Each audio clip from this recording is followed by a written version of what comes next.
Hoy Kylie, halika nga rito. Bakit po, Ma? Sino ba yung tinitingnan nyo dyan sa labas ng bintana? Eh di yung pinsan mong si Leilani.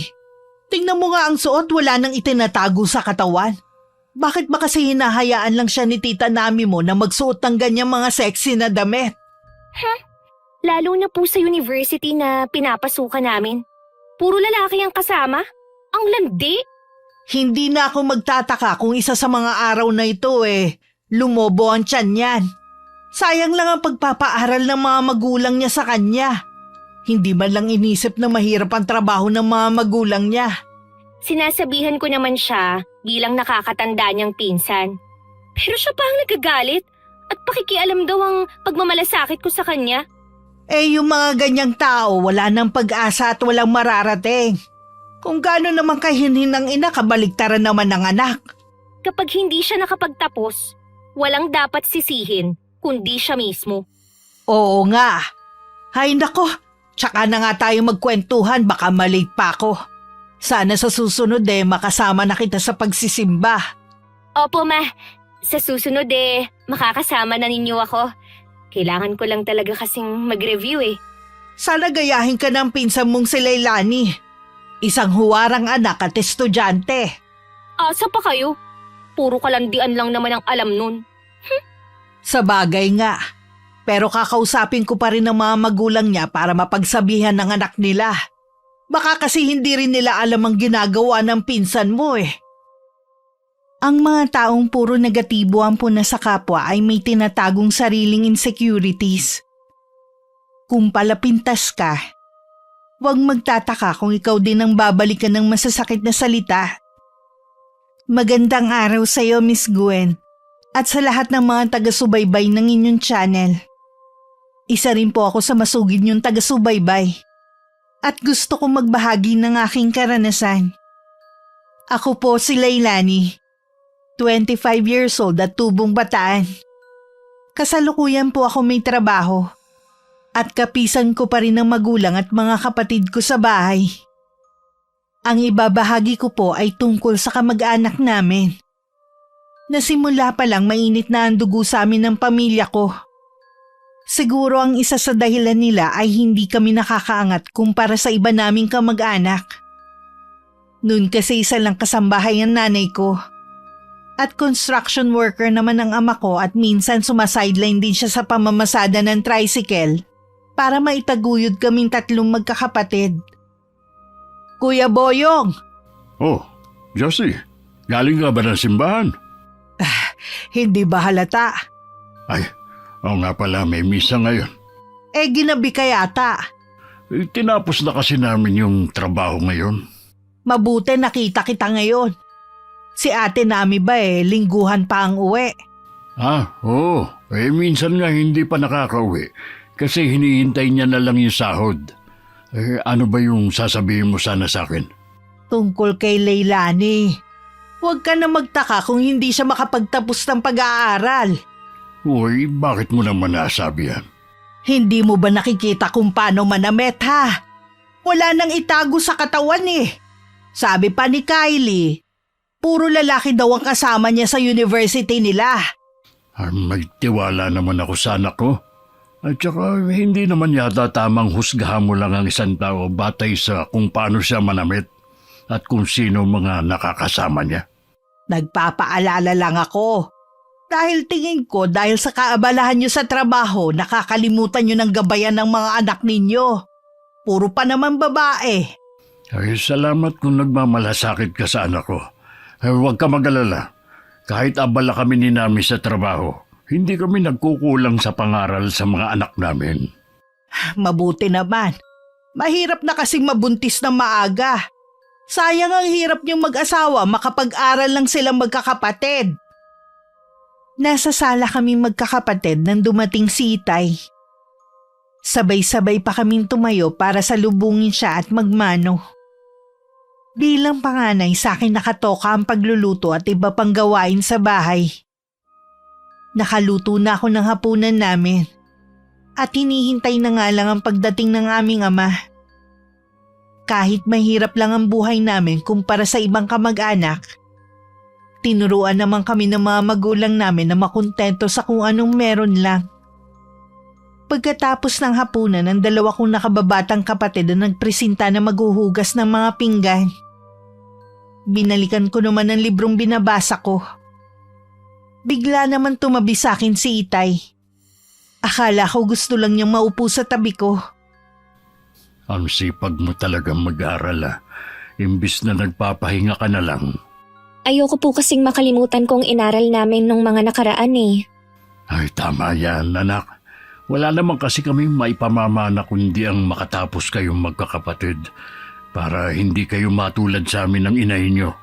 Tutuparin po namin ng mga kapatid ko ang pangarap nyo ni Inay. May tiwala naman ako sa inyong mga anak ko Salamat po tayo sa sakripisyo ninyo para sa amin. Lalo na po sa akin na iginagapang nyo para lang makapag-aral sa kolehiyo.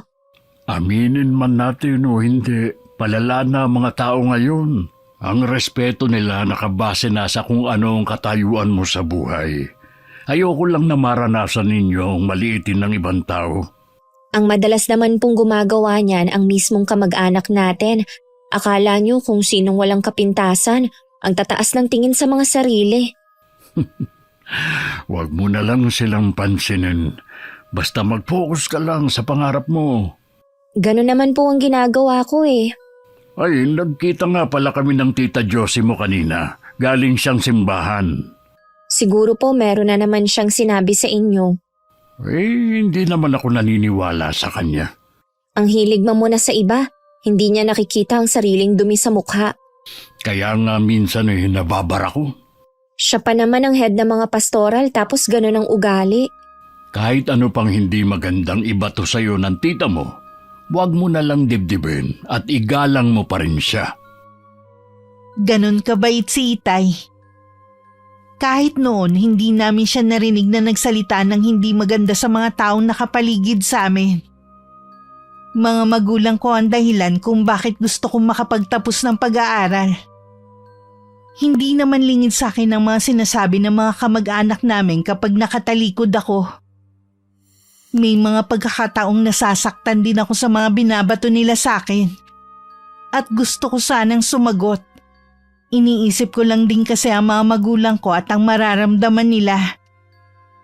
Pagdating ng Lunes, maaga akong gumising para maghanda ng almusal. Sumasabay na rin kasi kami kay Itay pagpasok niya sa trabaho. Pagdating sa university, dahil maaga pa naman para sa unang subject ko, tumambay muna ako sa kantin. Binasa ko muna ang libro kong dala. Hi! May hinihintay ka ba? Ikaw pala Ate Kylie. Wala naman. Maaga pa naman kasi kaya tumambay muna ako dito. Ikaw ba? May hinihintay kasi ako eh. Mukhang hindi na darating. Kumusta na ba? Hindi mo yata kasama ang mga tropa mo? Mga busy na rin ang mga yon. Kaya lang naman kami nagkakasama kapag nagsabay-sabay ang bakante naming oras. Naku, mag-ingat ka ha. Baka mamaya hindi ka makapagtapos dahil sa pakikipagbarkada mo. Wala namang masama sa pakikipagbarkada. Alam ko naman kung paano ko lilimitahan ang sarili ko. Tsaka pag-aaral ang priority ko. Leilani, nagpapaalala lang naman ako sa'yo. Bilang nakakatanda mong pinsan. Tsaka, yung mga pagsusuot mo ng mga sexy na damit, kaya ka napagkakamalan na easy to get eh. Dahil laging hapit ang isinusuot mo. Kung hindi man malalim ang neckline eh, madalas maikling damit. Wala naman akong nakikitang masama kung sasabay ako sa uso. Ang importante sa akin, kaya kong dalhin ang sarili ko.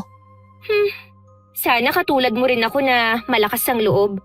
Hindi ko kasi kayang gawin o suotin ang mga damit na sinusuot mo eh. Maganda ka naman manamit ate eh. Wala namang mali sa'yo. Tsaka baka magwala si Tita Josie kapag ginaya mo ko. Oo nga.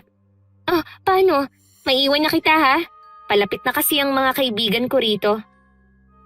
Paglingon ko parating nga ang tatlo kong mga kaibigan na sina Aris, Benji at Rohan. Napansin ko pagkasama ko sila, todo iwas ang pinsan ko sa kanila. Naiintindihan ko naman dahil konserbatibo si Ate Kylie. Balot na balot nga lagi ang pananamit niya. Maria Clara nga ang bansag sa kanya ng mga kaibigan ko. Mas mabait si Ate Kylie kumpara sa nanay niya. Si Tita Josie kasi kahit noon pa pinapakita na niyang ayaw niya sa amin. Tuwing nakikita kami ng pamilya ko, lagi lang nakabantay sa bawat kilos namin. Para bang hinihintay niya na makagawa kami ng pagkakamali.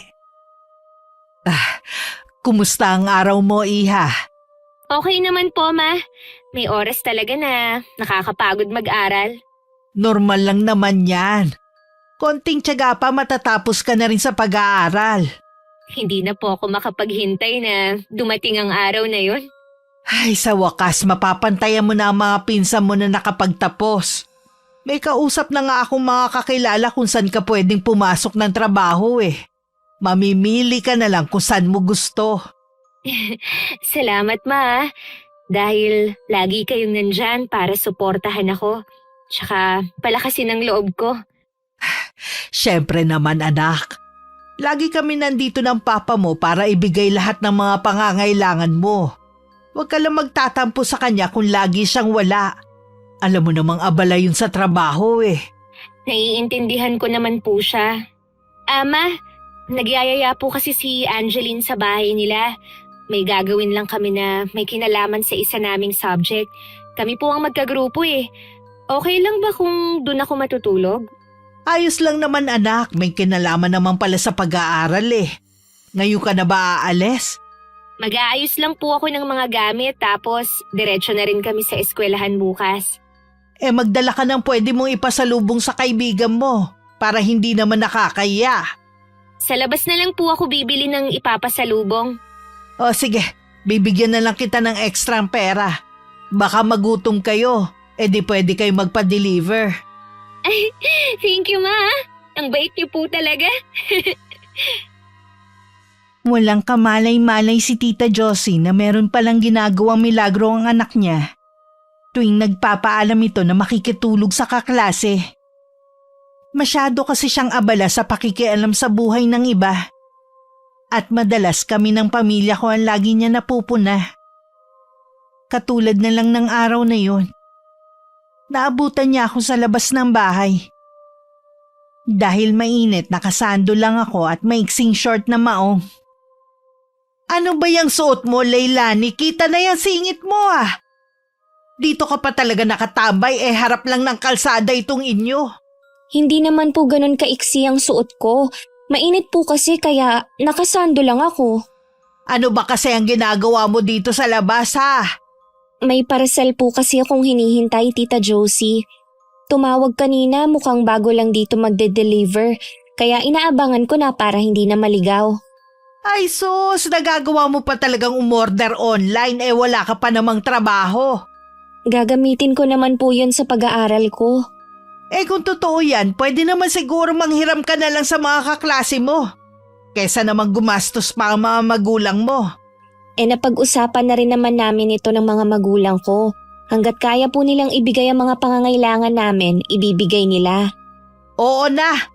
Ayan na yata yung magdi-deliver Bilisan mo nang kunin ang order mo na makapasok ka na sa bahay nyo. Ako ang naaasiwa sa itsura mo Dahil may kalakasan ng boses ni Tita Josie, may ilan tuloy na kapitbahay namin na nakarinig. Hindi ko tuloy maiwasang mapahiya. Kaya nang iabot ng delivery man ng parcel ko at mabayaran ko yun, kulang na lang takbuhin ko ang papasok sa amin. Habang tumatagal, lalong nadadagdagan ng sama ng loob ko sa kanya. Kung pwede lang sana na hindi ko na lang siya makita. Kaya lang nakatira lang kami sa iisang barangay. Hanggat kaya ko, iiwasan ko na lang siguro siya. Bakit nag-iisa ka rito? Kayo po pala, Tay. Nagpapahangin lang po ako. Malayo pa lang ako'y nakita na kitang malalim ang iniisip. Ni hindi mo nga naramdaman ang paglapit ko bakit ba? May problema ba? Wala po akong problema, Tay. Huwag mo nang ipagkaila. Kilala kita, Leilani. Alam ko po na pagod na kayo sa paghahanap buhay. Ayoko nang dumagdag sa alalahanin ninyo. Hindi lang ang paghahanap buhay ang obligasyon namin sa inyo bilang magulang. obligasyon din naming alamin kung ano ang problema niyo. Kaya sabihin mo na makikinig ako. Mababaw lang naman po ito eh. Kahit na, tungkol ba sa Tita Josie mo? Opo, lagi na lang po kasi niya akong ipinapahiya sa ibang tao. Wala naman akong ginagawang masama sa kanya. Hindi ko na nga rin nagugustuhan ang sobrang pakikialam niya sa atin. Huwag ka mag-alala. Kakausapin ko na siya. Huwag na lang kaya, Tay.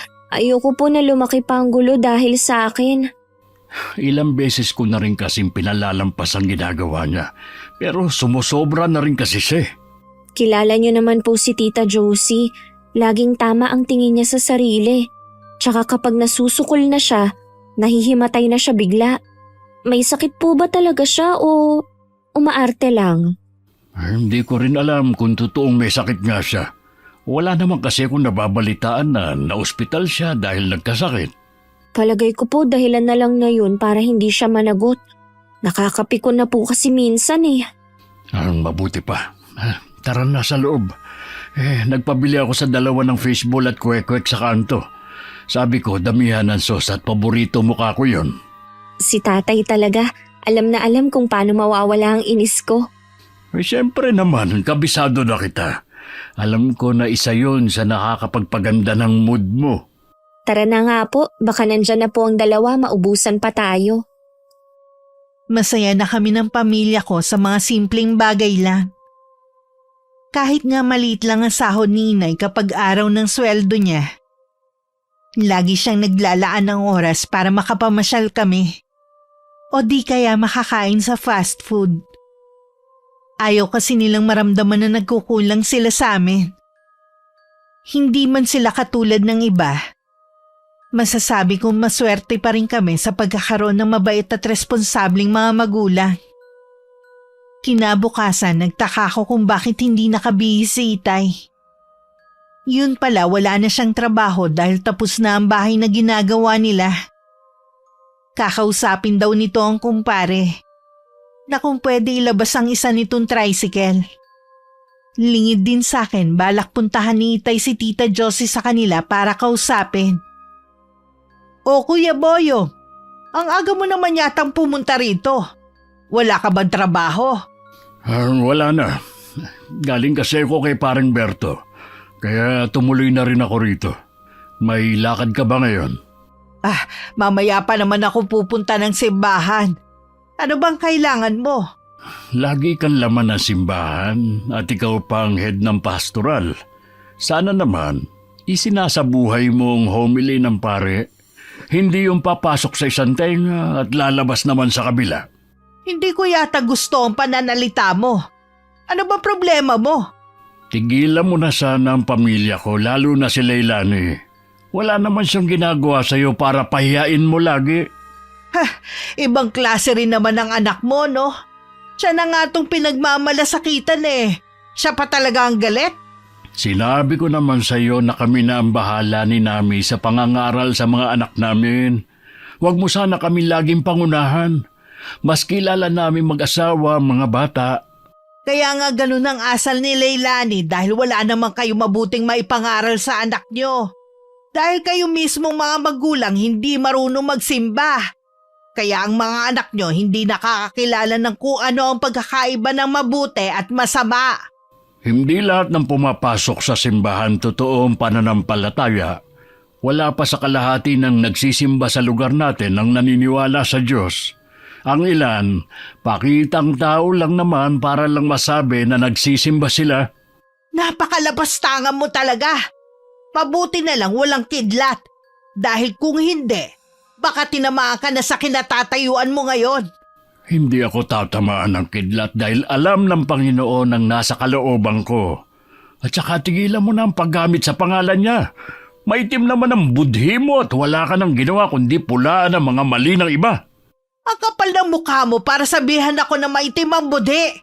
Bago ka mangaral sa akin, siguruhin mo munang maayos ang pagpapalaki mo sa mga anak mo. Nasisiguro ko na maayos namin silang napalaki. Hindi ko lang alam sa'yo. Ano ibig mo sabihin?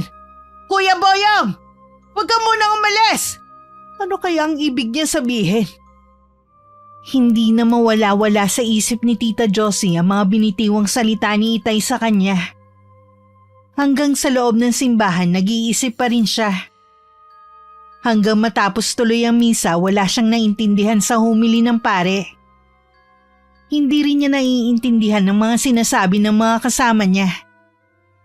Tuwing pagkatapos ng misa, may nakatokang pamilya na magpapakain sa pare at sa lahat ng pastoral. Pero hindi na siya sumama ng araw na yun. Dumiretso na lang siya ng uwi.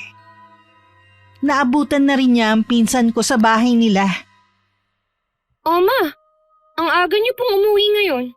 Pagkatapos kasi ng misa, dumiretso na ako ng uwi. Hindi na ako sumama para kumain sa bahay ng nakatoka magpakain ngayong araw.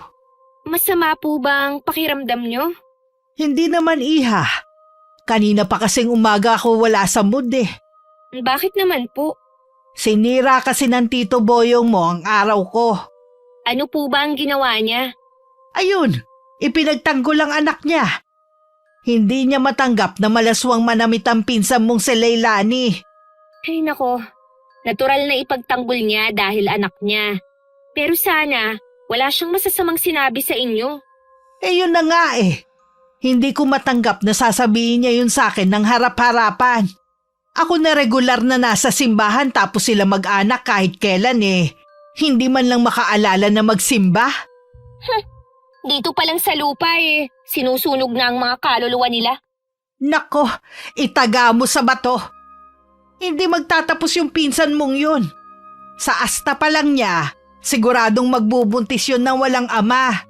Kapag nangyari po yan, tsaka lang maaalala ni Tio Boyong ang mga binitiwan niyang salita sa inyo. Hindi man lang nila naiisip na nag-aalala lang kayo kay Leilani. Halata naman na naliligaw na ng landas eh. Kaya nga eh, mabuti na lang hindi ka katulad ng pinsan mo. Hindi ka lang maganda at matalino. Malinis ka ring babae. Wala nang katulad mo sa lugar natin, no? Dahil po lagi kayong nandyan para gabayan ako. Lagi ko pong isinasabuhay ang mga pangaral nyo. Eh dapat naman talaga ganun ang mga magulang. Hindi katulad ng Tito Boyong at Tita Nami mo. Dahil sa naging pagtatalo ni Itay at Tita Josie, parang nagkaroon na ng lamat ang relasyon nila bilang magkamag-anak. Bali wala naman yun sa aking ama. Sa kabila ng kung ano-ano pang pinapakalat ng pinsan niya. Katwiran kasi niya, alam niyang wala siyang ginagawang masama. Minsan kinausap din ako ng sarili na ni Ate Kylie. Hindi naman siya galit pero ang tono niya parang nanenermon. Sa kanya ko lang din nalaman na sumama pala ang loob ng nanay niya dahil sa aking ama. Ilang araw na raw masama ang pakiramdam ni tita. Alam mo, Leilani, walang dapat sisihin kundi ikaw. Bakit naman ako? Nananahimik lang naman kasi ako. Lagi pa rin akong nakikita ni Tita Josie. Pasalamat ka nga eh. Nagmamalasakit sa'yo ang mama ko. Para na rin kasing anak ang turing niya sa'yo. Kung totoo yan, sana hindi niya ako ipinapahiya sa harap ng ibang tao. Ikaw naman kasi ang nagpapahiya sa sarili mo eh. Ano ba ang problema niyo sa klase ng pananamit ko ha? Hindi porke pa sexy ako manamit at puro lalaki ang mga kaibigan ko, baka wala na akong babae. Eh kasi, conservative ang pamilya natin. Siyempre, apektado rin kami kapag may sinasabi sa'yo ang ibang tao. Sa atin kasing magpipinsan, bukod tanging ikaw lang ang ganyan. Hindi ko kailangan baguhin ang sarili ko para magustuhan nyo at ituring na kapamilya. Ang tigas din talaga ng ulo mo eh, no? Nagmamalasakit lang naman ako sa'yo eh. Lagi nyo namang bukang bibig mag-inang pagmamalasakit. Pero wala na kayong ginawa kundi punahin ang mga ginagawa ko. Salamat na lang. Huwag nyo na lang akong pakialaman pa. Okay, sige. Mula ngayon, wala na kaming pakialam sa'yo. Sana man lang humingi kayo ng dispensa kay mama. Dahil kayo ang dahilan kung bakit siya nagkasakit. Bakit naman namin gagawin yun? Kung may sakit ang mama mo, sa doktor mo siya dalhin. Palibhasa kasi, wala sa puso ninyo ang Diyos. Kaya ganyan kayo ng pamilya mo. Oo na! Kayo na ang banal at kami naman ang kampon ng demonyo. Oh, hindi mo kailangang magtaas ng boses. Paano kasi? Ginagamit niyo pa ang pangalan ng Diyos para lang masabi na mabuti kayong mga tao. Nuknuka naman ang ipokrita ang mama mo. Anong sinabi mo, ha? Bawiin mo yon. Bakit ko babawiin? Totoo naman. Yung mama mo, numero 1 ng ampulaera, chismosa pa. Yun ba ang taong simbahan, ha? Wala rin namang mangyayari sa pag-uusap natin.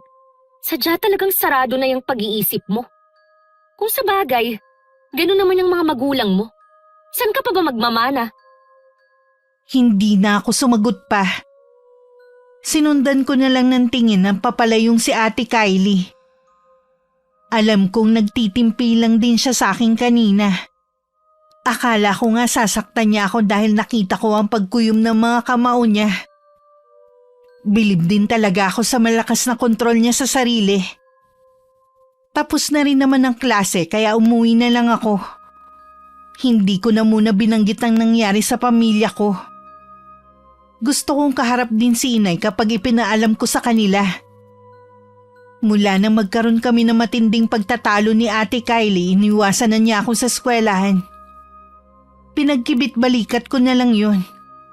Dahil para sa akin, hindi naman siya kawalan. Kahit habang buhay pa niya akong hindi kausapin. Oh, bakit nakasimangot na naman kayo? Kagagaling nyo lang ng simbahan, ah. Naiinis kasi ko kay Maring Tere eh. Akala mo kung sino siyang magaling sa diskusyonan kanina. Nagagalit po ba kayo dahil nasapawan niya kayo? Paano kasi ayaw niya akong pagsalitain kanina? Ang daldal niya kasi, gamunggo lang naman ang utak na meron siya. Yung bibig pwede nang sabitan ng kaldero sa haba. Ay nako, ikaw talaga mama. O bakit totoo naman ah? At yung mga filingera niyang mga anak, grabe magsuot ng damit. Hindi naman bagay ang dress. Kaya nga po, tuwing nakikita ko silang magkakasamang mag-iina, hindi ko maiwasan na matawa sa mga itsura nila. Hindi ko nga alam kung paano siya naging pastoral eh. Hindi naman ganun kalalim ang pananampalataya niya. Ma, magpapaalam po sana ako sa inyo eh. Birthday po kasi ni Elsa. Pwede po ba akong pumunta? Teka, napapadalas yata ang pag-alis mo ah. Ngayon lang naman po eh. Sunod-sunod po kasi ang magbe-birthday sa mga kaibigan ko. Baka naman mapabayaan mo na ang pag-aaral mo niyan. Hindi po ma. Ako pa ba? O sige, pero huwag kang magpapaabot ng umaga sa labas ha. Alam mo namang delikado ang panahon ngayon. Tsaka baka may makakita sa'yo sa labas. Alam mo naman ang mga taga rito sa atin, mga mapanghusga. Opo ma. Thank you po. Wala yun iha. Alam ko naman na hindi ka katulad ng iba dyan na hindi mapagkakatiwalaan. Mag-enjoy ka sa pupuntahan mong party ha. Ilang beses pang naulit ang paglabas-labas ni Ate Kylie at pinapayagan naman siya ng nanay niya. Hanggang isang araw napansin kong hindi ko na siya nakikita sa eskwelahan namin. Nang hindi na ako nakatiis, nagtanong na ako sa kaklase niyang si Elsa. 2 linggo na nga daw hindi pumapasok ang pinsan ko. Tuwing tinatanong daw nila ito, may naayos lang daw na problema. Ma, gusto ko na pong pumasok. Sayang ang mga araw. Akala mo ba makakapasok ka pa ha? Hindi ka na makakapagtapos dahil sa katangahan mo. Hindi na po natin maitatago ang nangyari sa akin. Ayoko naman po na habang buhay, pagmukmuk ako dito sa bahay. Huwag mo nga muna akong kulitin. Nag-iisip na nga ako ng paraan kung paano masusolusyonan niyang problema mo. Ano pong gagawin natin, ma? Ayoko pong masira ang kinabukasan ko. Kinabukasan mo pa talagang iniisip mo? Pero ang kahihiyan namin ng papa mo, hindi mo man lang inaalala. Patawarin niyo po ako kung pinigo ko kayo. Hindi mo lang kami binigo ng papa mo. Para mo na rin kaming sinaksak habang nakatalikod. Pinagmamalaki ka pa naman namin sa mga tao tapos magpapabuntis ka lang sa kung sino? Hindi ko naman po ito ginusto eh. Anong hindi? Tanga ka ba para hindi mo malaman ang ginagawa mo, ha? Akala ko pa naman nakikinig ka sa mga pangaral ko. Yun pala kung kani-kanino ka na pumapatol. Ayan na resulta. Nagdadalang tao ka ng walang asawa. Ma, tama na naman po. Para nang sasabog ang dibdib ko eh. Tama lang na maghihirap ang kalooban mo dahil sa pagiging swail mong anak. Hindi naman ako magkakaganito kung hindi kayo masyadong mahigpit. Marami rin akong gustong gawin. Marami akong gustong maranasan sa ganitong edad. Pinaghihigpitan ka namin dahil ayaw naming mapariwara ka tulad ng ibang kabataan dyan. Sobra naman po kasi kayo eh. Kung alam nyo lang na nasasakal na rin ako. Lagi nyo na lang kasing iniisip ang sasabihin ng ibang tao. Mas importante pa sila kaysa sa akin. Bakit hindi ka nagsabi sa akin na nasasakal ka na pala? Akala namin ayos lang ang ginagawa namin sa'yo. Natatakot po kasi ako sa inyo eh. Dahil sa paglilihim mo, ito ang naging resulta. Wala na po tayong magagawa. Harapin na lang natin ang sasabihin ng mga tao. Hindi lang naman ako ang may ganitong problema eh. Pag-usapan man nila ako ngayon, lilipas din naman. Ewan ko, parang gusto ko na lang lumubog sa lupa kaysa harapin ang sasabihin ng mga tao. Hintayin mo ang pagdating ng papa mo. Hindi ko alam kung anong magagawa niya sa'yo oras na malaman niya ang kalagayan mo. Makalipas nga ang 1 buwan, nakumpirma ko rin sa kaklase ni Ate Kylie na hindi na nga daw ito pumapasok. Hindi rin daw nila alam kung ano ang dahilan. Dahil umiiwas daw sa kanila ang pinsan ko. Gusto ko sanang puntahan siya sa kanila para alamin ang problema at damayan na rin. Meron naman kaming pinagsamahan kahit papano. Yun nga lang, inaalala ko si Tita Josie. Sigurado kasing hindi siya matutuwa na makita ko. Naikwento ko naman kay tatay ang tungkol sa hindi na pagpasok ni Ate Kylie. Parang hindi naman siya nagulat sa nalaman. Baka naman meron lang pinagdadaanan ng pinsan mo kaya tuluyan na siyang hindi pumasok.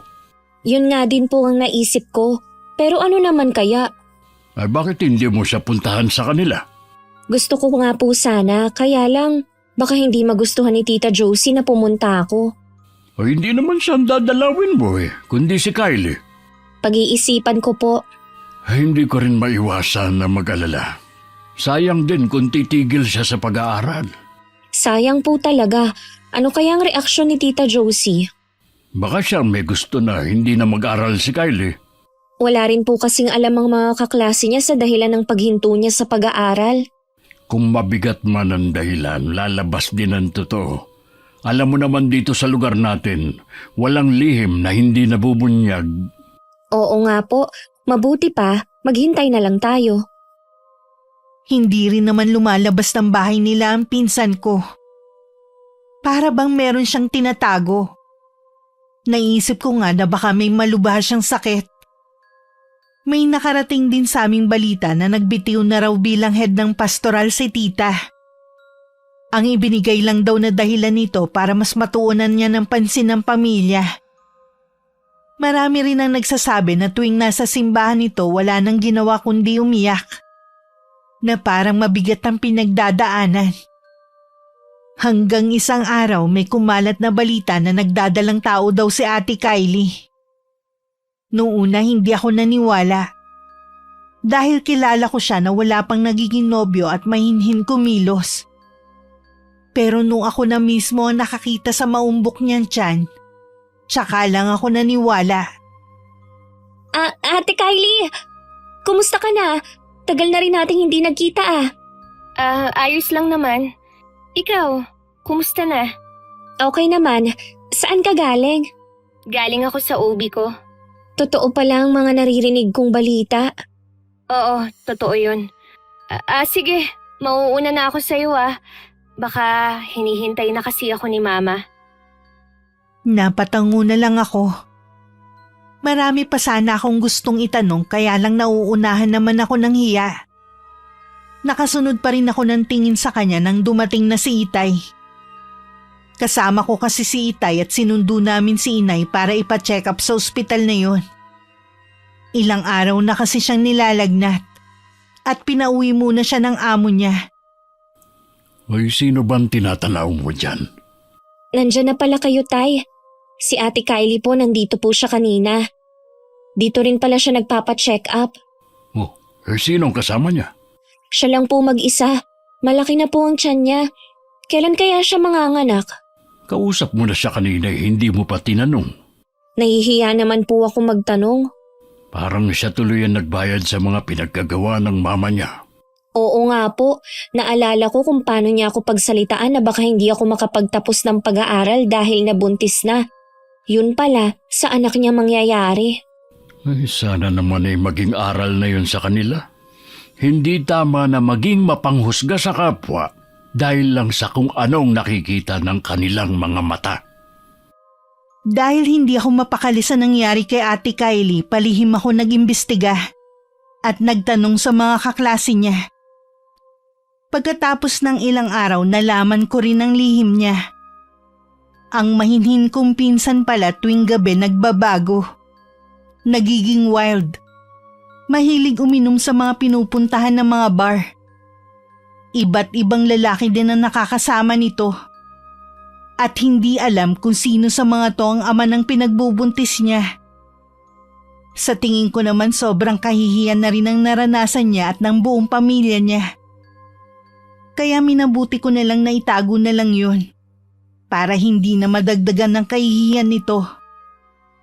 Yun nga lang mukhang hindi pa rin nagbabago ang tiyahin ko. Sa kabila ng mga nangyari.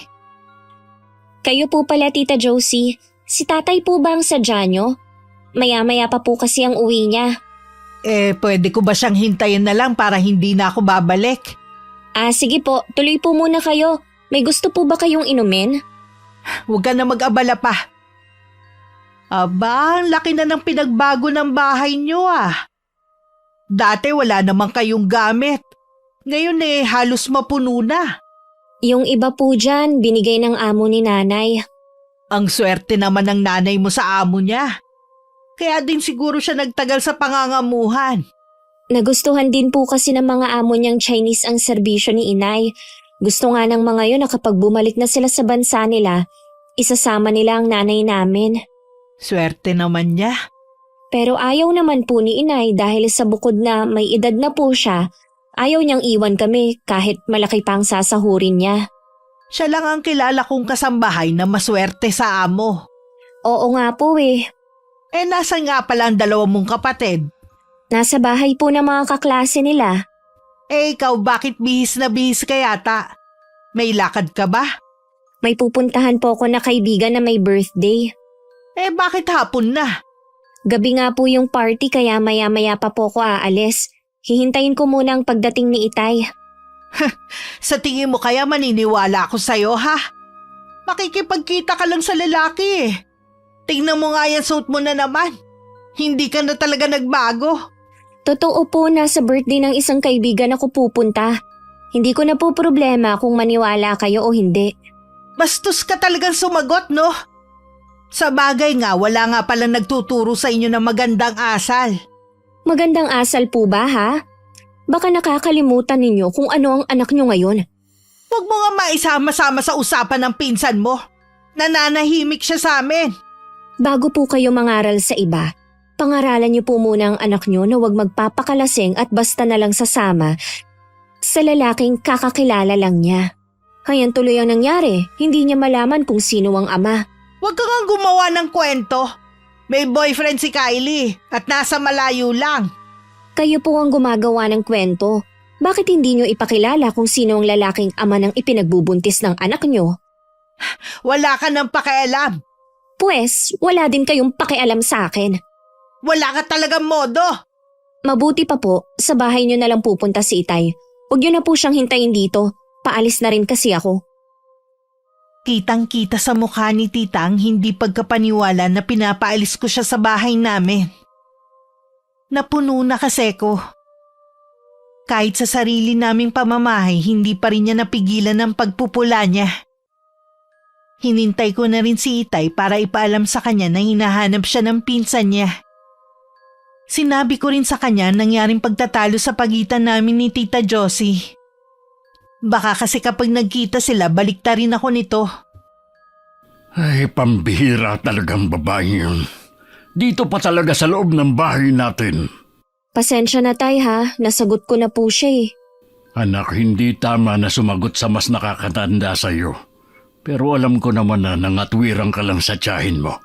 Tay, ano po bang kailangan sa inyo ni Tita Josie? Ang totoo niyan, lahat kami hinihinga ng tulong ng tita mo. Wala na palang trabaho ang tito mo eh. Wala rin silang ipon para sa panganganak ng pinsan mo. Pero ang gusto niya, ilihim sa mga taga rito na wala na silang pera. Ganun na nga ang kalagayan nila, sobrang taas pa ng tingin niya sa sarili. Dahil sa ginawa niya, para tuloy nagdadalawang isip na akong bigyan siya ng tulong. Ayaw din nga ng nanay mo dahil noon pa minamaliit na ng tita mo ang pagiging kasambahay niya. Bahala po kayong magdesisyon sa bagay na yan. Pera niyo naman po ang ipangtutulong niyo eh. Hoy, di ba alis ka ngayon? Hoy, hahatid na kita sa sakayan. Tinatamad na po akong umalis eh. Huwag kang magpa-apekto sa tita Josie mo. Ay sige na, mag-ayos ka na at ihahatid na rin kita. Inayos ko muna ang sarili ko bago sumunod kay Itay. Hindi na ako ulit magpapa-apekto sa lahat ng sasabihin ni tita. Kapag nagsabi na naman siya sa akin ulit ng kung ano-ano, lagi kong ipamumukha sa kanya ang ginawa ng anak niya. Samantala, dumating si Tita Josie sa kanila na nagpupuyo sa galit na hinanap ang anak. Natagpuan naman niya itong kalalabas lang ng banyo at bagong ligo. Isang malakas na sampal ang hindi na niya napigilang ipadapo sa mukha nito. Nagulat naman si Ate Kylie sa lakas ng sampal ng ina. Maluha-luha pa siyang napatingin sa mukha ng ina na namumula sa galit. Ma, bakit niyo po ako sinampal? Kung hindi ka lang buntis, higit pa dyan ang gagawin ko sa'yo.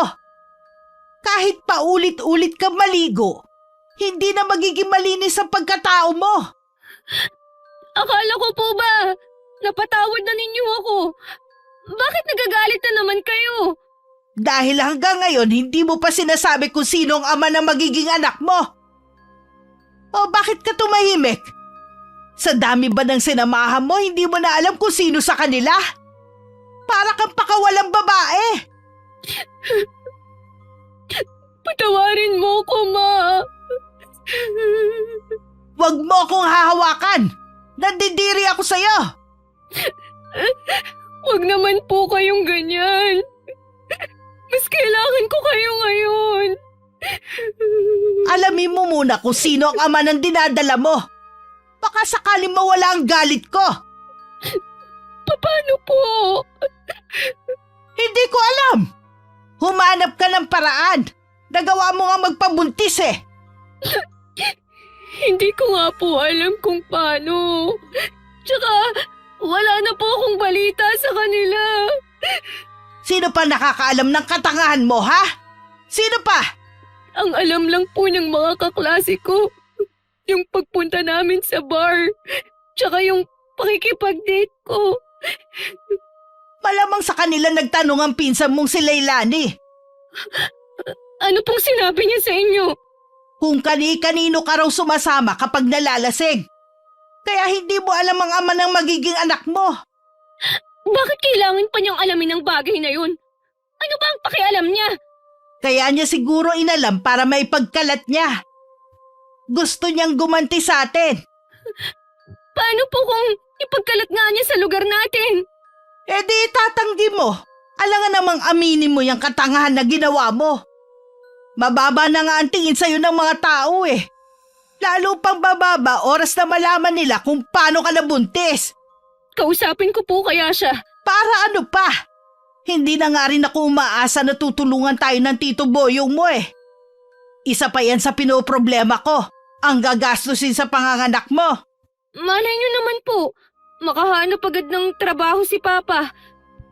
Hindi naman po siya humihinto sa paghahanap eh. Sana nga magdilang anghel ka.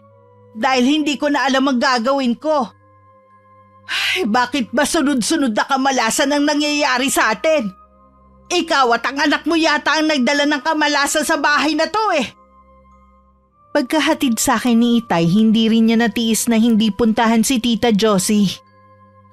Gusto pa rin niya magpaabot ng konting tulong. Si Ate Kylie ang nagbukas ng pinto nang kumatok siya at nagpatuloy.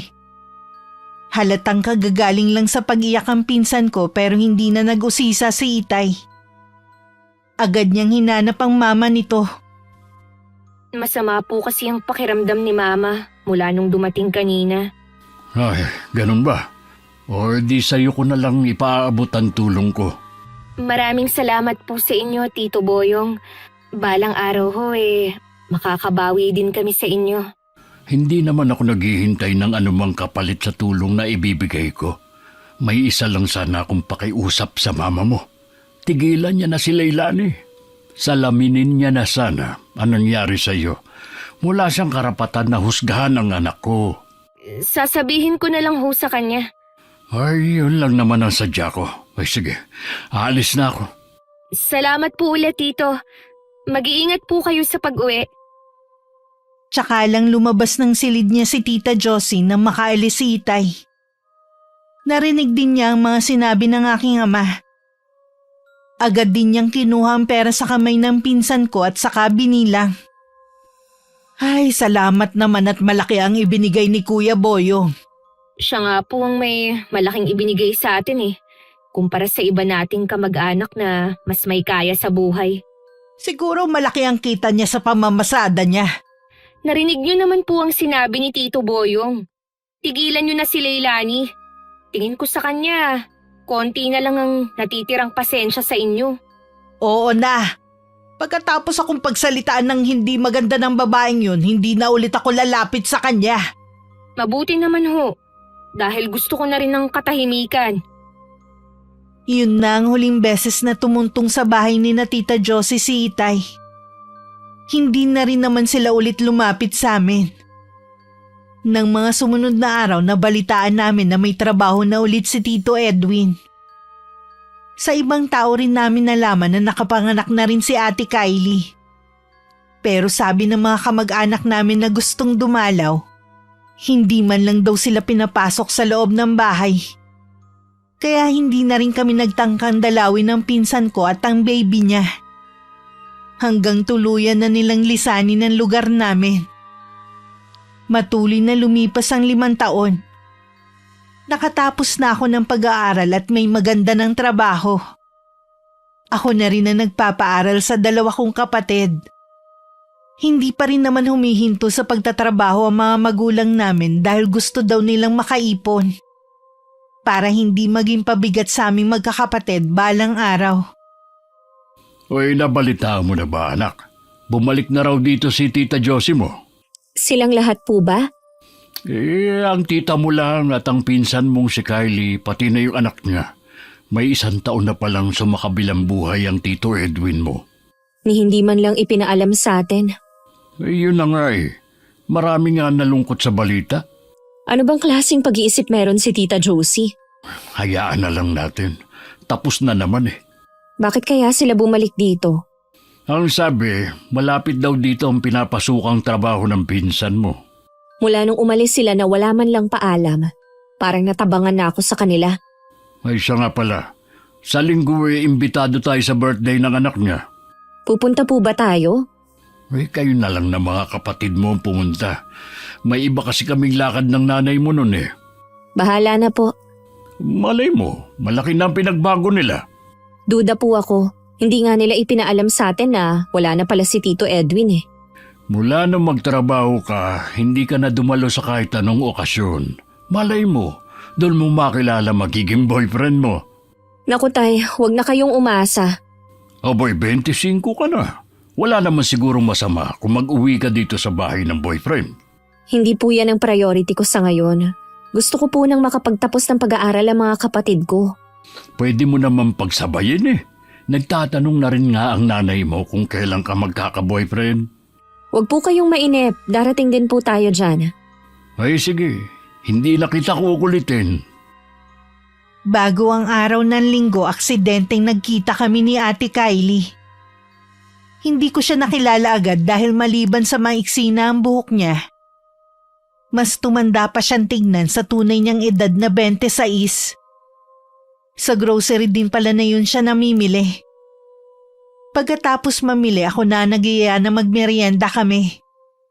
Pinaunlakan naman niya ako. Napansin ko mula kanina wala na siyang ginawa kundi hagurin ako ng tingin. Akala ko nagagandahan siya sa akin. Marami kasi ang nagsasabi sa paglipas ng mga taon gumanda ako. Naging mas palaayos kasi ako lalo. Hindi ka pa rin pala nagbabago. Hanggang ngayon, mahilig ka pa rin sa maiikling damit. Ganito na ako noon at wala akong balak baguhin ang paraan ko ng pananamit. Wag na nga natin yung pag-usapan. Sa linggo nga pala, birthday ng pamangkin at inaanak mo. Ha? Sinong inaanak? Yung anak ko. Inaanak mo siya. Nung nagpabinyag kasi ako, inilista ko ang pangalan mo sa mga ninang. Ganun ba? Hindi ko alam eh. Bigla na lang kasi kayo nun umalis ng walang paalam. Tapos hindi mo rin ipinaalam na ninang pala ako. Malayo kasi ang bagong trabaho nun ni Papa, kaya kailangan naming lumipat. Okay na yon, matagal na namang tapos eh. O basta, huwag kang mawawala sa linggo ha. Kayo ng pamilya mo. Baka kami lang ng mga kapatid ko ang makapunta. May ibang lakad kasi ang mga magulang namin. Okay lang naman. Basta, huwag kang mawawala ah. Oo. Siya nga pala, may asawa ka na ba o boyfriend kaya? May boyfriend ako. Sa linggo ipapakilala kita. Mag-iisang taon pa lang kami noon. Sa lahat ng mga nanligaw sa akin, siya lang ang nakapasa kay Mama. Natutuwa ako para sa'yo. Sa wakas, nakatagpo ka na rin ng lalaking mamahalin kayo ng anak mo. Ikaw, nakailang boyfriend ka na? Buti hindi ka nagbuntis. Naku, wala pa akong nagiging boyfriend mula nung nag-aaral ako. Oh, talaga? Parang imposible naman. Nangako kasi ako noon sa mga magulang ko na magtatapos ako ng pag-aaral para matulungan ko ang mga kapatid ko. Malay mo, isa sa mga magiging bisita ko makatuluyan mo. Bahala na. Nang matapos na ang merienda namin, nagpaalam na si Ate Kylie. Ako naman may iba pang pinuntahan. Meron kasing pinabibili ang dalawa kong kapatid na gagamitin nila sa pag-aaral. Pagdating naman sa bahay, ikinuwento ko sa mga magulang ko ang pagtatagpo namin ng pinsan ko. Si Itay interesadong nagtanong. Samantalang si Inay walang ekspresyon ng mukha habang nagkukwento ako. Nasabi rin ni Ate Kylie sa nanay niya ang pagkikita namin nang dumating siya sa kanila. Binanggit din niya na inimbita niya ako sa linggo. Sigurado na mamahalin ang regalong ibibigay niya kay Aljon. Balita ko, malaki ang sahod niya. Nilibre pa nga niya ako ng merienda Hindi ko pa rin makalimutan ang huli naming paghaharap. Hanggang ngayon kumukulo pa rin ang dugo ko sa kanya. Pero para sa inyo ng apo ko, titiisin ko na lang na makita siya. Isang araw lang naman Kung magsalita po kayo, parang hindi nakatulong sa atin ang ama niya. Ang ama nga niya ang tumulong sa atin at hindi siya. Oo nga pala ma. Baka hindi kayo maniwala pero wala pa rin pala siyang boyfriend mula noon. Maniwala ka naman sa babaeng yun.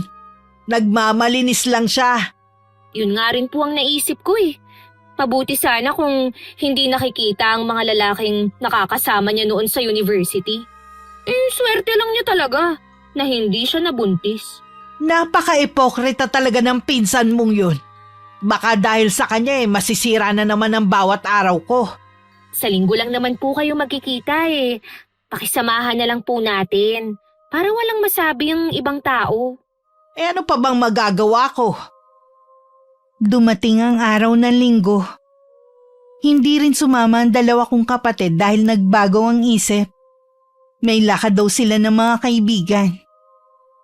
Pagdating ko sa bahay ng pinsan ko, napansin ko na formal halos lahat ng mga bisita niya.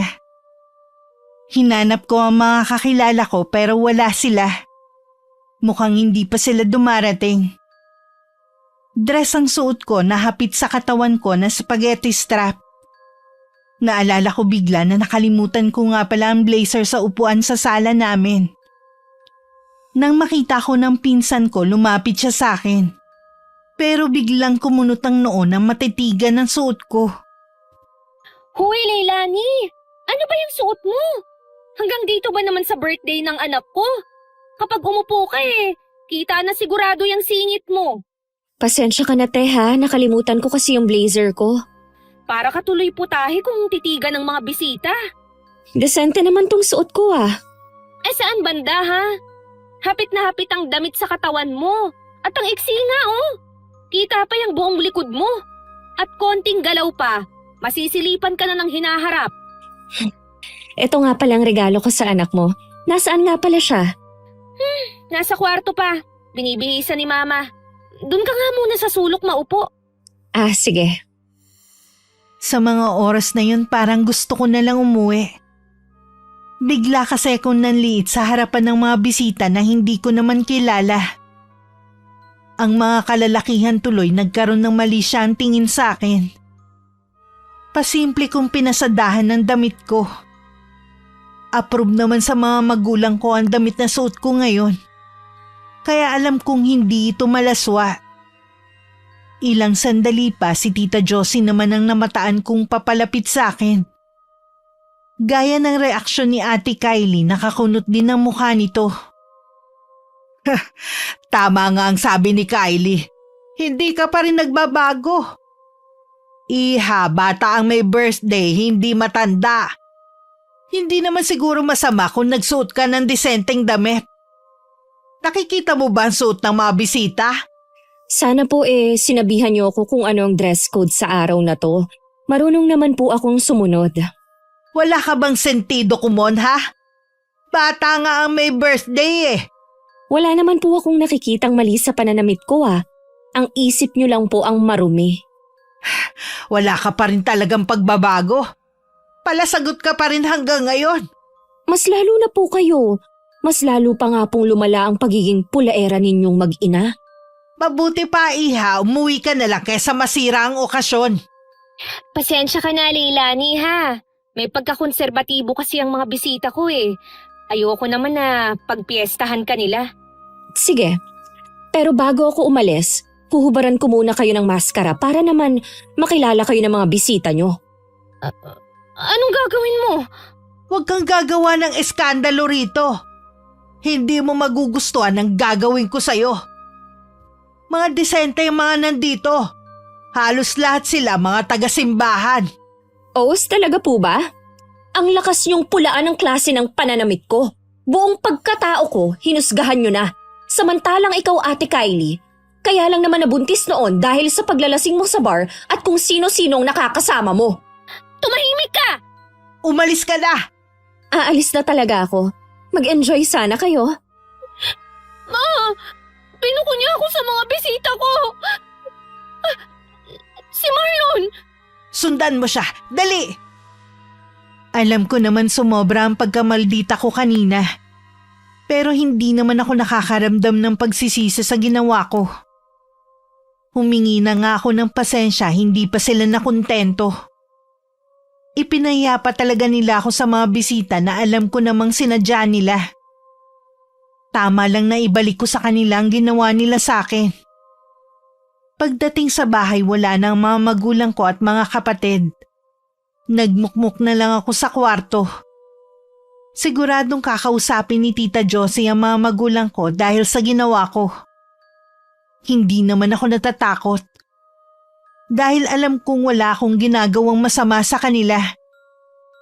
Tahan na, anak. Kanina ka pa umiiyak Sinira ni Leilani ang okasyon. At dahil din sa kanya, nakipaghiwalay sa akin si Marlon. Panira talaga ang babaeng yon. Dapat talaga hindi mo na siya pinapunta. Gusto ko lang naman kasi siyang inggitin sa bagong buhay na meron ako. Akala ko, isa siya sa natuwa noon nung malugmok ako sa kahihiyan. Muli ka niyang binigyan ng kahihiyan dahil sa ginawa niyang pagsiwalat sa pagkakaroon mo ng anak. Ang alam ni Marlon, hindi ako pinanagutan ng ama ni Aljon. Hindi niya alam na mahilig ako noon magpunta sa mga bar. Akala niya, biktima lang ako ng maling pag-ibig. Palamigin mo muna ang pangyayari bago kausapin ulit si Marlon. Ayaw na nga po niya akong kausapin eh. Akala daw niya, desente akong babae. Nahihiya na tuloy ako na pumasok sa trabaho. Ma'am, baka ipatanggal na rin ako ni Marlon. Dahil siya naman ang nagpasok sa akin doon. Kahit hindi naman talaga ako nakatapos. Walang dapat sisihin sa nangyari kundi ang pinsan mo. Tumanda siya sa akin. Sisirain ko rin ang buhay niya. Gaya ng pagsira niya sa akin. Ako ang bahala, iha. Igaganti kita sa kanya. Kinabukasan habang nasa trabaho ako, pumunta sa bahay namin si tita at kinausap ang mga magulang ko. Nang gagalaiti pa siyang nagkwento sa ginawa ko daw na pamamahiya sa birthday ng apo niya. Hinayaan lang din muna siya magsalita. Wala talagang delikadesa ang anak niyo. Sigurado na may ginawa na naman kayo sa anak ko kaya siya nagalit. Maayos namin siyang tinanggap sa bahay kahit malaswa ang suot niyang damit. Disente ang mga bisita namin. Ang iba sa kanila kasamahan ko pa sa simbahan. Tama lang palang ginawa ni Leilani. Hinubaran niya kayo ng maskara. Masyado kasi kayong mga ipokrita. Nagmamalasakit pero bulok naman ang pagkatao. Anong sabi mo? Pilit niyong itinataas sa mga sarili niyo habang binababa niyo ang ibang tao. Tama na ang pagsisimba mo. Nakakahiya ka lang. Huwag mo na rin pagtakpan ng kabulukan ng anak mo. Ayoko sanang sabihin ito pero ako mismo ang nakakakita sa anak mo noon na kung sino-sino ang kasamang lalaki. Hindi totoo yan. Ikaw ang nabigo sa pagpapalaki sa anak mo. Kung ako sa'yo, bantayan mo. Baka magkalat na naman dito. Kung ano man ang nagawa ng anak ko, matagal na niyang pinagsisihan yon. Ang anak mo ang sumira sa pagkakataon na mabago ang buhay ni Kylie. Tama na! Umalis ka na bago pa kita kalad ka rin. Sana, hindi na lang kayo bumalik rito. Makikita mo, magbabayad kayo sa ginawa niyo sa amin. Lalo na ang anak mo. Ganyan ba ang makadiyos? Ha? Puro pagbabanta ang lumalabas sa bibig. Nakalimutan mo na yata ang tulong na binigay ko sa'yo. Kung yung pera ang tinutukoy mo, ibabalik ko sa'yo ng doble. Maghintay ka lang. Hindi lang yon. Ako ang nagrekomenda sa asawa mo sa dati kong boss para magkaroon ng trabaho. Sa akin yun binibigay pero dahil lumapit sa akin ang asawa mo noon, sa kanya ko na lang ipinasa. Hindi totoo yan. Walang utang na loob sa'yo ang asawa ko. Wala kaming utang na loob sa inyo. Bahala ka kung ayaw mong maniwala. Basta wag mo na kaming guguluhin. Oras na tuluyan ng makipaghiwalay sa anak ko si Marlon. Maniningil ako. Hindi naman nawalan ng trabaho si Ate Kylie. Yun nga lang lagi siyang topic ng mga katrabaho. Hindi na rin siya kinakausap ng nobyo. Dahil hindi makapag-concentrate, puro mali tuloy ang ginagawa niya. Lagi siya napapagalitan ng kanyang boss. Dahil sa hindi pagkausap ni Marlon sa kanya, nahulog sa depresyon ng pinsan ko. Hanggang tuluyan na siyang umalis sa trabaho at malulung sa alak. Gusto mo ba talaga na patunayan kay Marlon na totoo ang sinasabi ni Leilani, ha? Totoo naman eh. Ang hirap ng magpanggap na mahinhin at hindi makabasag pinggan na babae. Ayoko nang magpanggap. Tigilan mo na nga yung paglaklak mo ng alak. Lalo tayong hindi magkakaintindihan yan eh. Pabayaan niyo na nga lang ako. Ito ang kailangan ko para makalimot. Paano ang anak mo? Gusto mo bang lumaki siyang ganyan ang nakikita sa'yo? Bahala na kayo sa anak ko. Hindi ko alam kung paano magiging mabuting ina. Kailangan mo pa rin magtrabaho. Dahil hindi naman sasapat ang pensyon ng ama mo sa ating tatlo. Pwede ba, Ma? Kahit ngayon lang. Tumahimik muna kayo. Naririndi na ako sa inyo eh. Lalo akong hindi makapag-isip eh. O sige, hahayaan na lang muna kita. Pero nakikiusap ako sa'yo, tigilan mo na ang pag-inom ng alak. Sa nakikitang pinagdadaanan ng anak, lalong tumindi ang galit na nararamdaman ni Tita Josie sa amin. Idagdag pa ang buhay nila ngayon. Kung ano-ano na ang pumapasok sa isip niya. Humanda ka sa akin, Leilani. Ipaparanas ko sa'yo ang sakit na nararanasan ng anak ko. Ilang araw din kinumbinsi ni Tita Josie ang pinsan ko na bumalik na sa trabaho pero nagmamatigas to. Umiiyak na rin ang anak niya dahil hinahanap ang kalinga ng isang ina. Hanggang hinayaan na lang ng tiyahin ko ang ginagawa ng anak. Minsan naisip kong pumasok muna ng simbahan kahit walang misa. Bigla kasing bumigat ang nararamdaman ko. Katatapos lang ng taimtim kong pagdarasal nang maramdaman kong may tumabi sa akin. Marunong ka rin palang pumasok ng simbahan. Oo naman po. Sa simbahan na malapit sa bahay na pinapasukan ni inay kami nagsisimba. Namimili pa kayo ha? Maiwan ko na po kayo. Huwag ka munang umalis. Meron pa akong gustong sabihin sa'yo. Kung tungkol po sa nangyari sa birthday ng apo ninyo, humihingi po ako ng dispensa sa ginawa ko. Akala mo ba ganun lang kasimple ang ginawa mo ha? Nagkahiwalay ang anak ko at ang boyfriend niya. Wala na rin siyang trabaho kaya puro alak ang kaulayaw. Hindi ko po alam na ganun ang magiging resulta ng ginawa ko. Palibhasa kasi hindi ka nag-iisip. Inaamin ko po na nadala lang ako ng galit ko. Mula po kasi noon, wala na kayong ginawa kundi pulaan ako. Hindi nyo naman ako kilala ng lubusan. Kahit ano pang sabihin mo, sinira mo ng anak ko. Una po sa lahat, si Ate Kylie ang sumira sa buhay niya. Huwag nyo namang isisi sa akin ang nagawa niyang pagkakamali. Hindi ako makakapayag na hindi ako makaganti sa'yo. Tandaan mo! Naaninag ko pa sa mga mata ni Tita Josie ang sobrang galit. Hindi ko naman sineryoso ang sinabi niya na gaganti siya sa akin. Alam kong nasabi lang niya yun dahil sa matinding galit.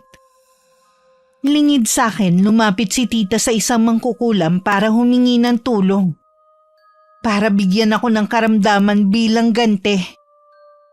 Tigilan mo na ang pagmumukmuk mo dito sa silid mo. Hayaan na naman kayo eh. Diba sabi ko, hayaan nyo na lang ako. Konting panahon na lang makakaganti ka na rin kay Leilani. Sa paano pong paraan ako makakaganti? Kung nawalan ka ng trabaho, mawawalan din siya ng trabaho sa lalong madaling panahon. Hindi na rin siya makakalabas ng bahay kahit gustuhin man niya. Hindi ko po kayo maintindihan, Ma. Makinig ka sa akin. Humingi ako ng tulong sa isang mangkukulam.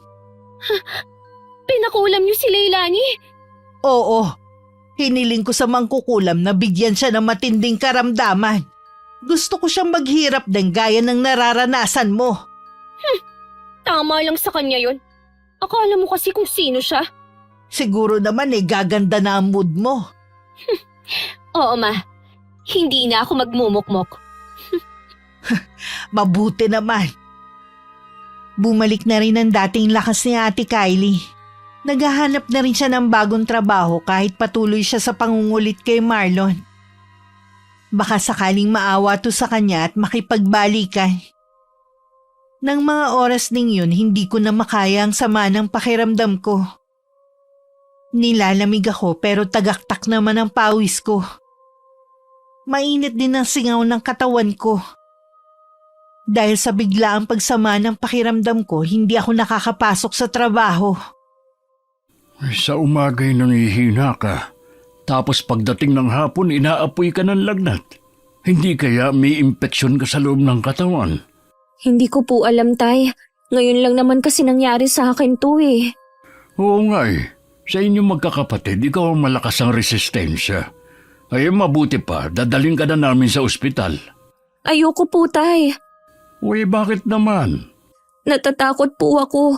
Paano po kung sabihin ng doktor na may taning ng buhay ko? Ano ba yan sinasabi mo? Ikaw talaga. Kaya ka nga ipapacheck up para malaman natin ang sakit mo. Kung sakali man na malala, di magagamot ka kagad. Wag na lang po, Tay. Dito na lang po ako sa bahay magpapagaling. Ay sa ayaw at sa gusto mo, dadaling ka na namin sa ospital bukas. Sana magaling na ako bukas para hindi na kayo mag-alala pa.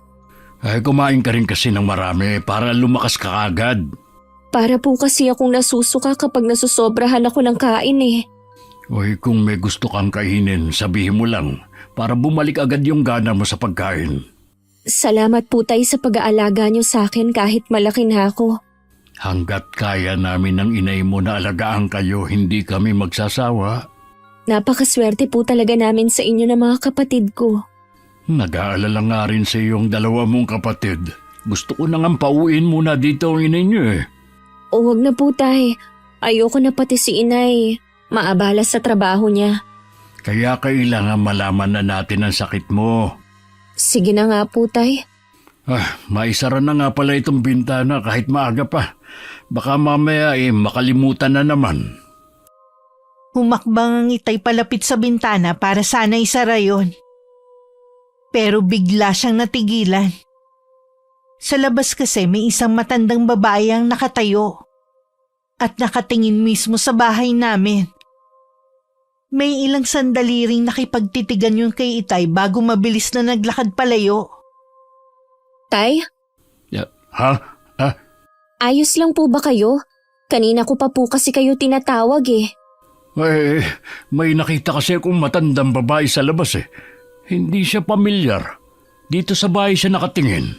Baka po napadaan lang tapos nagkataon na sa tapat natin tumigil. Hindi ko alam pero masama ang kutob ko. Bigla ko rin naalala ang sinabi ng ama ko noon na lolo nyo. Ano pong sinabi ni Lolo? Saka ko na lang siguro sasabihin sa'yo. Sige, magpahinga ka na. Tatawagin ko na rin ang mga kapatid mo para samahan ka. Maaga ako nakatulog ng gabing yun. Pero nung hating gabi nagising ako ng hinihingal. Daig ko pa ang tumakbo ng napakabilis. Pagtingin ko sa kabilang kama, mahimbing na natutulog ang dalawa. Nakakaramdam naman ako ng uhaw kaya pinilit kong tumayo. Pero may naapakan ako kasabay ng kirot sa binti ko. Pagtungo ko may malaking ahas sa paanan ko. Isang malakas na sigaw ang kumawala sa akin. Huwag kang mag-alala. Walang kamandag yung ahas na tumuklaw sa'yo. Paano kaya nagkaroon ng ahas sa kwarto namin? Hindi ko rin maipaliwanag sa'yo eh. At saka hindi ko na nakita ang ahas. Baka nakalabas na yun ng bahay. Hindi naman masukal ang paligid ng bahay natin. Kaya nakakapagtaka lang kasi kung saan yun ang galing at ang bilis naman mawala nun. Imposible naman na ilusyon ko lang yun eh. May tuklaw ako. Maghahalugog ulit ako bukas. Baka nagtatago lang sa mga sulok yon. Magpahinga na po kayo, Tay. Pasensya na po sa abala. Sige, matulog ka na. Babantayan na muna kita. Sa palagay ko po, hindi na ako makakatulog. Mabuti pa ang dalawa. Mahimbing na ulit natutulog. Ano pa nararamdaman mo ngayon? Ganun pa rin po, Tay. Nadagdagan nga lang. Ngayon po masakit ang tiyan ko. Parang may mga dagang nagtatakbuhan. Pilitin mong matulog, ha? Hindi maganda kung magpupuyat ka pa. Sige po, Tay. Pipilitin ko po. Akala ko hindi ako makakatulog dahil hindi naman ako nakakaramdam ng antok. Pero pagpikit ko, nakatulog na ako. Naging palaisipan naman kay Itay ang nangyari sa akin. Alam niyang hindi pangkaraniwan ang nangyayari. Kinabukasan nagulat ako nang sabihin ni Itay na hindi niya na ako dadalhin sa ospital. Hindi naman siya nagpaliwanag pa. Samantala, muling bumalik si Tita Josie sa bahay ng mangkukulam para magdala ng mga hinihingi nitong kapalit ng pagtulong sa kanya. Nasiyahan naman siya sa nalaman na ilang araw na akong pinahihirapan ng kakaibang karamdaman. Oras na dalhin ako ng pamilya ko sa doktor, lalong lulubha ang sakit ko. Bakit parang hindi ka masaya sa ibinalita ko sa'yo, ha? Paano po kung mamatay si Leilani? Di mas lalong maganda. Hindi mo na siya makikita kahit kailan. Ma, akala ko po kasi tuturuan niyo lang siya ng leksyon eh. Mabuti na rin na mawala na siya ng tuluyan. Kapag ganyan kayo magsalita, para kayong hindi nanilbihan sa simbahan. Wag mo na nga ipaalala ang bagay na yan. Isipin mo na lang na ginawa ko to alang-alang sa'yo. Hindi na po ako natutuwa, Ma. Nakukonsensya na talaga ako. Ngayon pa, alisin mo na sa isip mo yan. Total, may trabaho ka na ulit. Doon mo na lang ituon ang atensyon mo at sa anak mo na rin. Meron din po pala akong sasabihin sa inyo. Ano yun? Nagkaayos na po kami ni Marlon. Mabuti naman kung ganon. Masaya ako para sa iyo, anak. Kailan kayo nagkabate? Kahapon lang po. Siguruhin mo na hindi na mauulit ang nangyari sa inyo. Huwag mo siyang bibigyan ng dahilan para magkagalit kayo. Nagpakatotoo lang po ako sa kanya. Lahat sinabi ko na, para wala na akong itatago pa. Minsan nakakabuti din na maging totoo. Kaya nga po, sana kayo rin. Totoo naman ako ah. Tsaka Ma, sana tumigil na kayo sa ginagawa nyo. Baka mamaya bumalik sa inyo ang ginagawa nyo kay Leilani. Hindi yan mangyayari. Huwag mo na lang akong pakialaman. Pero Ma… Siya nga pala. Huwag na huwag mong babanggitin kay Marlon ang ginawa ko, ha? Oo naman po. Wala akong pagsasabihan na kahit sino. Nagtataka ako kung bakit hindi pa rin ako dinadala sa ospital. Kahit ako alam kong malala na ang sakit ko. Kahit kasi paglunok ng tubig, napakahirap na sa akin. Nakahiga lang naman ako pero pakiramdam ko para akong kandilang unti-unting nauupos. Madalas nakapikit na lang ako. At paulit-ulit na nagdadasal na sana pagalingin na ako. Nang magmulat ako ng mga mata, merong matandang babae sa tabi ko. Meron siyang inuusal pero hindi ko naman marinig. Pati yata pandinig ko naapektuhan na rin. Pumikit na lang ako ulit dahil umiikot na naman ang paningin ko. Sa pagmulat ko ulit ng mga mata, wala nang matandang babae. Si Itay naman ang nasa tabi ko. Hindi ko na malayang nakaidlip pala ako. Nasaan na po yung matandang babae? Siya si Nana Sela, isang malayong kamag-anak natin. Nasa labas siya at nagsasagawa ng orasyon. Ano po ba siya? Isa siyang albularya. Siya ang makakatulong para gumaling ka. Ano po ba talaga ang totoo kong sakit? Noong una, nagkahinala ako na baka may kumukulam sa'yo. Naaalala ko kasi ang sinabi ni Itay na mga sintomas na kinukulam ang isang tao. Lahat nasa iyo na. Kinukulam po pala ako. Wala ka ba nakakaaway sa trabaho mo? Wala po, Tay. Lahat sila kasundo ko. Sabi ni Nana Sela, kung wala ka daw nakakaaway, baka merong naiinggit sa'yo. 2 tao lang naman po ang may galit sa akin kahit noon pa. Sina Tita Josie at Ate Kylie. Pinagbantaan pa nga ako ni Tita pero imposible naman siguro na sila ang magpapakulam sa akin. Oo nga, baka nga may lihim na nagagalit sa iyo sa trabaho. Malalaman po ba ni Nana Sela kung sino ang nasa likod ng lahat ng ito? Alam na niya, pinapaamin lang niya kung sino nag-utos sa mangkukulam. Ang galing pala ni Nana Sela. Gagaling na po kaya ako? Oo naman, konting tiis na lang anak ha? Mamaya kumain ka. Nagluluto ang inay mo ng sopas. Sige po, Dahil luto ni inay, pipilitin ko na kumain. Ganyan nga. Labanan mo ang sakit na binigay sa'yo ng mangkukulam na yun. Sige, maiwan na muna kita ha. Titignan ko lang kung luto na. Bahagya lang akong tumango. Nang makaalis si Itay, ipinikit ko muna ang mga mata ko. Ilang sandali lang nakarinig ako ng mga kaluskos sa loob ng silid ko. Alam kong hindi pa bumabalik si Itay dahil hindi ko narinig ang pagbukas ng pinto. Dahan-dahan akong dumilat. At ganun na lang ang panlalaki ng mga mata ko na makita ang napakaraming ahas sa silid ko. Tay! Tulungan niyo ako! May mga ahas dito! Hindi nagtagal pumasok naman si Itay kasama si Nana Sela na may dalang sulo na may apoy.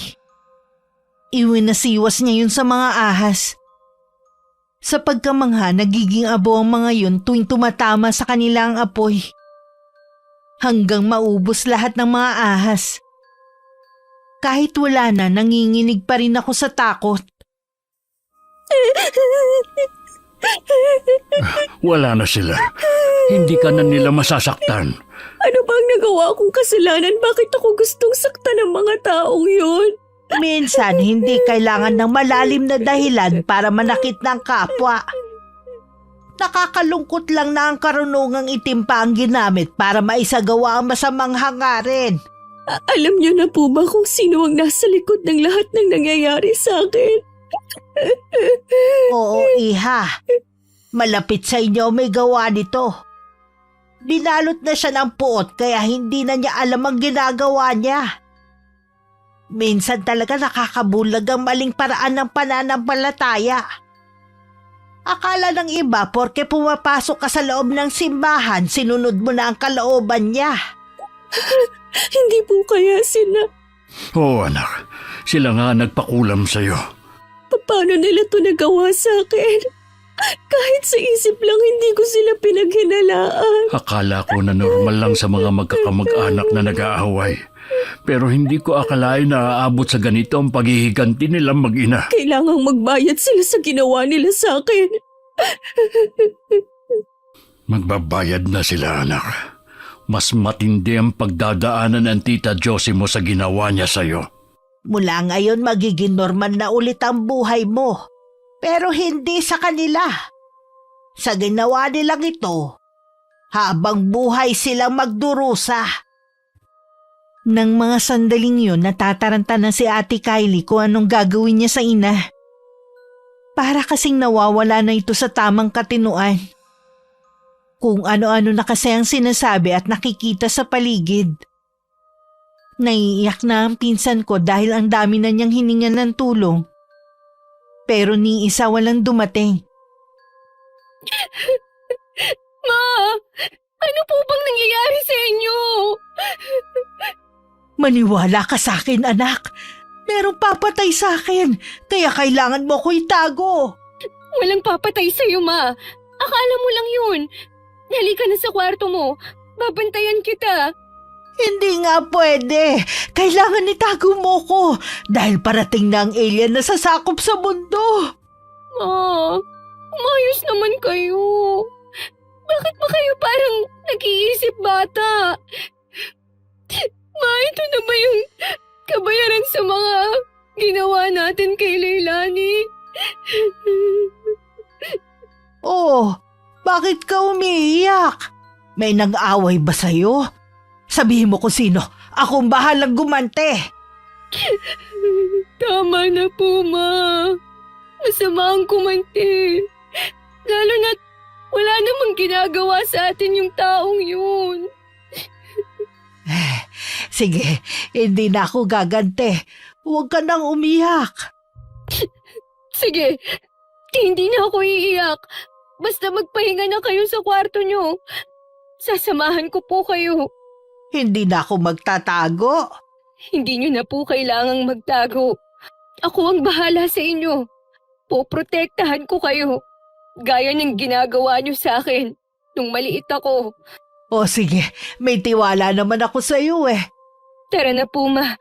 Sige, ikaw nang bahalang maglinis sa mga kalat ko ha. Nang hindi pa rin bumubuti ang kalagayan ni Tita Josie, masakit man kay Ate Kylie, nagdesisyon siyang dalhin na lang sa mental hospital ng kanyang ina. Ang boyfriend na si Marlon ang tumulong sa kanya para masundo sa mismong bahay nila ang ina. Nalulungkot man pero kailangan niyang gawin yun. Dahil kung hindi baka pati sila ng anak masaktan nito. May kailangan pa siyang gawin pero hindi niya alam kung paano uumpisahan. Kinakabahan man, alam ni Ate Kylie na yun ang tamang gawin. Batid niyang alam na namin na mama niya ang nasa likod na nangyari sa akin noon. Alam ko na galit kayo sa amin. Naiintindihan ko naman po yun eh. Nabalitaan namin ang nangyari sa mama mo. Kinalulungkot namin ang sinapit niya.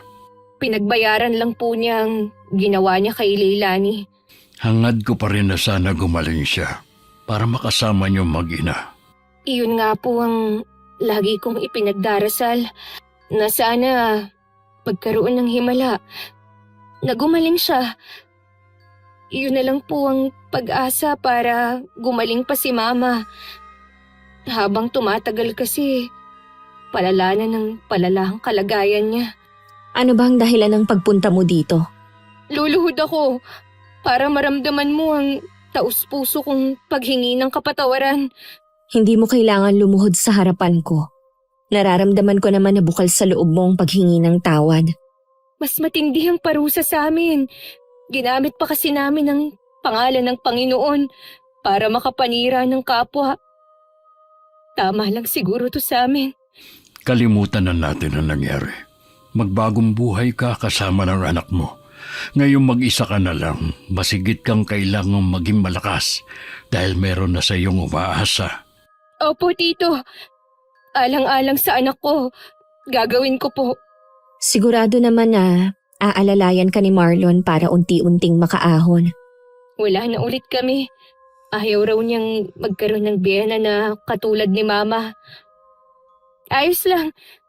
Kaya ko naman mamuhay na kami lang ng anak ko eh.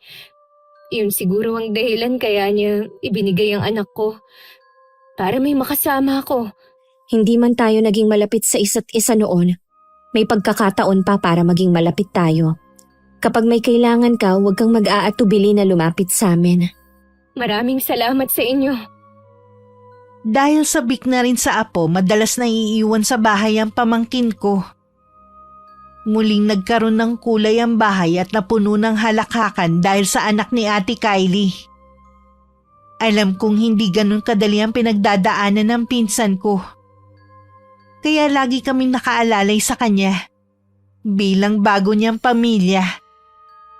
Ang paggawa ng masama sa kapwa ay laging may balik na mas matinding karma. Habang nabubuhay, mas piliin pa rin natin na maging mabuti sa kapwa at maging mapagkumbaba. Dulot kasi nito tahimik at masayang pamumuhay. Maraming salamat sa pagbabahagi ng kwento ko, Miss Gwen. Naway kapulutan ito ng aral ng inyong mga tagapakinig. Wakas,